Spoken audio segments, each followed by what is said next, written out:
The search and rescue operation is ongoing, but what I can say is the ship is not overloaded. It has a maximum passenger capacity of 350, and the actual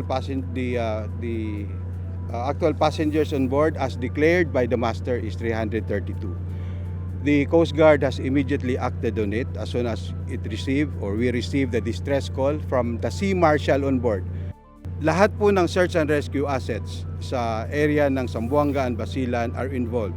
From the AFP, the Navy, the Maritime Police, the local government units, yung Provincial Disaster Risk Management Office ng Basilan and Zamboanga are also involved.